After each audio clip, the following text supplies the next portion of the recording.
नमस्कार। इस वीडियो में हम सीखने वाले हैं प्रतिचुंबकत्व की व्याख्या, यानी जो प्रतिचुंबकीय पदार्थ होते हैं उनके अंदर जो प्रतिचुंबकत्व का गुण आता है वो किस वजह से आता है।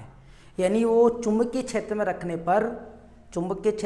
पर वो पदार्थ चुंबकीय क्षेत्र के विपरीत दिशा में चले जाते हैं, यानी चुंबकीय क्षेत्र से प्रतिकर्षित हो जाते हैं। ऐसा क्यों होता है, उसके पीछे कारण है कि जो भी प्रतिचुंबकीय पदार्थ होता है, जैसे कि अपन एक एग्जाम्पल ले लेते हैं हीलियम का परमाणु क्रमांक होता है 2। तो इसका अगर इलेक्ट्रॉनिक विन्यास लिखें तो 1s2।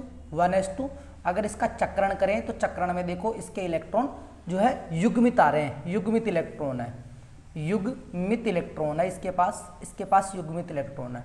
अब ये युग्मित इलेक्ट्रॉन है तो ये जो चक्रण करेंगे, जैसे कि ये पहली कक्षा के अंदर ही ये इलेक्ट्रॉन हो गए, एक इलेक्ट्रॉन ये है और एक इलेक्ट्रॉन ये हो गया, तो दोनों इलेक्ट्रॉन जो है वो चक्रण करते हैं। तो चक्रण इनका इस प्रकार से होता है कि ये दोनों एक दूसरे के विपरीत चक्रण करते हैं, एक दूसरे के कैसे करते हैं, विपरीत चक्रण करते हैं, विपरीत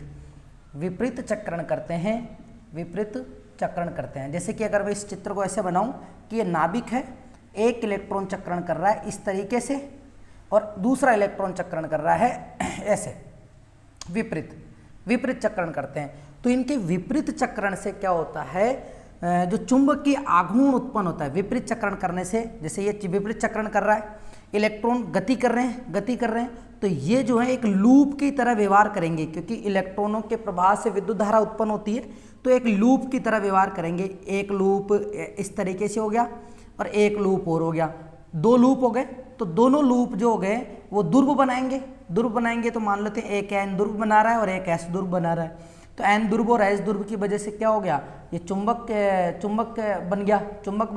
तो इनके 2 ध्रुव हो गए, तो 2 ध्रुव हो गए तो ये चुंबक क्या करेंगे, चुंबकीय द्विध्रुव आघूर्ण का निर्माण करेंगे, चुंबकीय द्विध्रुव आघूर्ण का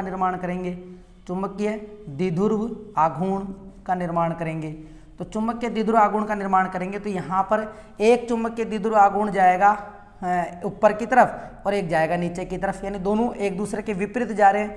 तो जो कुल चुंबकीय द्विध्रुव आघूर्ण आता है, एम का जो मान आता है वो 0 आता है यहाँ पर। कब, जब अपन इसको जो है किसी भी क्षेत्र में नहीं रख रखे, यानी इसमें बाह्य चुंबकीय क्षेत्र की अनुपस्थिति है, तब इनका चक्रण विपरीत आने की वजह से कुल चुंबकीय द्विध्रुव आघूर्ण शून्य आता है, क्योंकि ये ऐसे चक्कर लगा रहा है। तो इसके कारण एक चुंबकीय द्विध्रुव आघूर्ण उत्पन्न हुआ और इसके कारण चुंबकीय द्विध्रुव आघूर्ण उत्पन्न हुआ। इसके कारण तो मान लेते हैं इधर हुआ M1 और इसके कारण मान लेते हैं M2 हुआ इधर, और M1 और M2 जो है बराबर हैं। तो बराबर है तो घटाएंगे तो कुल चुंबकीय द्विध्रुव आघूर्ण शून्य आ जाएगा। लेकिन अगर अपन इसी को क्या करते हैं, अगर अपन चुंबकीय क्षेत्र की उपस्थिति में रख देते हैं, बाह्य चुंबकीय क्षेत्र की उपस्थिति में अगर अपन इसे रख देते हैं तो क्या होगा, जब अपन इसको बाह्य चुंबकीय क्षेत्र की उपस्थिति में रखेंगे तो इन इलेक्ट्रॉनों का जो चक्रण हो रहा है तो इनका जो घूर्णन होता जा रहा है, तो घूर्णन का वेग बढ़ जाएगा और इनके जो पथ की त्रिज्या है वो बढ़ जाएगी।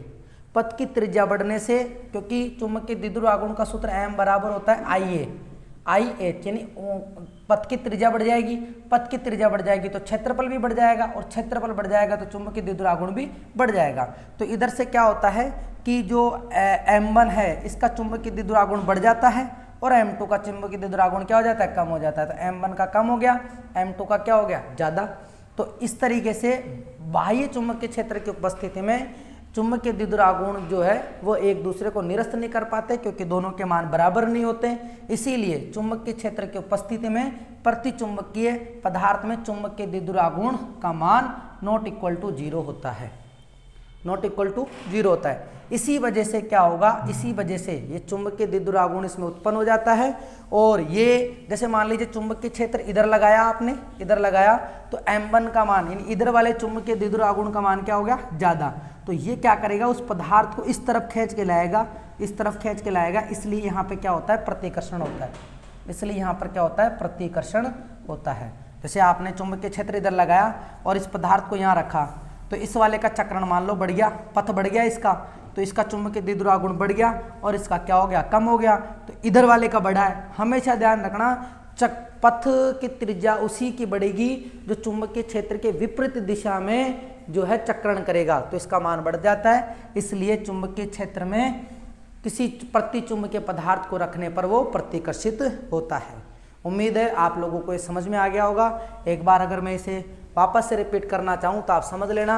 हीलियम के पास 2 इलेक्ट्रॉन होते हैं, तो इसका इलेक्ट्रॉनिक विन्यास अपन ऐसे करेंगे। इसमें युग्मित इलेक्ट्रॉन पाए जा रहे हैं, तो ये युग्मित इलेक्ट्रॉन जोड़ों के रूप में, लेकिन ये इस प्रकार से चक्रण करते हैं कि अपने इनके कारण जो उत्पन्न चुंबकीय द्विध्रुव आघूर्ण होता है वो निरस्त हो जाता है, यानी ये विपरीत दिशा में चक्रण करते हैं। तो विपरीत दिशा में चक्रण करते हैं तो इनका चुंबकीय द्विध्रुव आघूर्ण शून्य हो जाता है। लेकिन अगर अपन इसी पदार्थ को अगर बाह्य चुंबकीय क्षेत्र में रखें तो इनका जो चक्रण है वो क्या होगा, बढ़ जाएगा, इनकी त्रिज्या बढ़ जाएगी और जो चुंबकीय द्विध्रुव आघूर्ण चुंबकीय क्षेत्र के विपरीत है उसका चुंबकीय द्विध्रुव आघूर्ण बढ़ जाता है और इधर वाले का कम हो जाता है, जिससे कि बाह्य चुंबकीय क्षेत्र की उपस्थिति में इनके चुंबकीय द्विध्रुव आघूर्ण निरस्त नहीं होते हैं, यानी 0 के बराबर नहीं होते हैं। इसीलिए इनको अपन चुंबकीय क्षेत्र में रखते हैं तो ये प्रतिकर्षित होते हैं। ठीक है, अब इसके नेक्स्ट वीडियो में अपन सीखेंगे अनुचुंबकत्व की व्याख्या।